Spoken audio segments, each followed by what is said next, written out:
અમદાવાદમાં કાયદો અને વ્યવસ્થાની સ્થિતિ પર ફરી એકવાર મોટા સવાલો ઊભા થયા છે, કારણ કે માધવપુરા પોલીસ સ્ટેશનની હદમાં આવેલા અમરાપુર વિસ્તારમાં એક સામાન્ય બાબત એટલે કે પીવાનું પાણી મોડું લાવવાની વાત જીવલેણ હુમલામાં ફેરવાઈ ગઈ છે, જ્યાં અસામાજિક તત્વોએ એક યુવક પર છરી વડે હુમલો કરી હત્યાનો પ્રયાસ કર્યો અને આ ઘટનાના સીસીટીવી ફૂટેજ સામે આવ્યા હોવા છતાં હજુ સુધી આરોપીઓ પોલીસના હાથમાં આવ્યા નથી, જેના કારણે લોકોમાં રોષ અને ભય બંને જોવા મળી રહ્યો છે। આવો વિગતે વાત કરીએ સમગ્ર ઘટનાની આ અહેવાલમાં। નમસ્કાર, હું ચિરાગ વર્ષાબેન, આપ જોઈ રહ્યા છો સ્વમાન।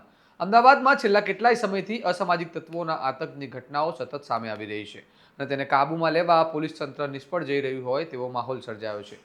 તાજી ઘટના માધવપુરા વિસ્તારના અમરાપુરમાં સામે આવી છે, જ્યાં રાહુલ માડી નામના યુવાને તેના મિત્રને પીવાનું પાણી લાવવાનું કહ્યું હતું, પરંતુ મોડું થતાં તેને ઠપકો આપ્યો અને આ નાની વાતને મનમાં રાખી યુવકે મંગળવારની રાત્રે પોતાના અન્ય સાથીઓને બોલાવી રાહુલ પર એક પછી એક છરીના ઘા ઝીંકી જીવલેણ હુમલો કર્યો।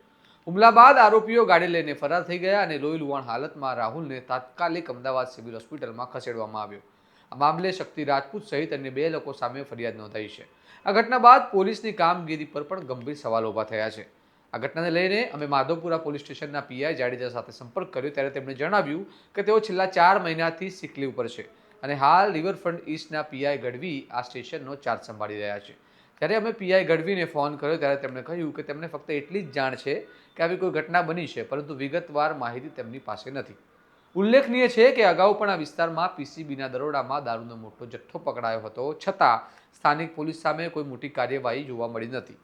હવે પ્રશ્ન એ છે કે શું આ ઘટનામાં પણ આરોપીઓ કાયદાની પકડથી બચી જશે કે પોલીસ આ વખતે સખ્તાઈ બતાવી દાખલો બેસાડશે? આ સમગ્ર મામલો માત્ર એક હુમલાનો નથી, પરંતુ શહેરમાં કાયદો અને વ્યવસ્થાની સ્થિતિ પર વિશ્વાસનો પણ છે, કારણ કે જો નાની વાતે છરી ઉઠે અને સીસીટીવી પુરાવા હોવા છતાં આરોપી છૂટી જતા હોય તો સામાન્ય નાગરિકને સુરક્ષાનો ભરોસો કેવી રીતે મળશે?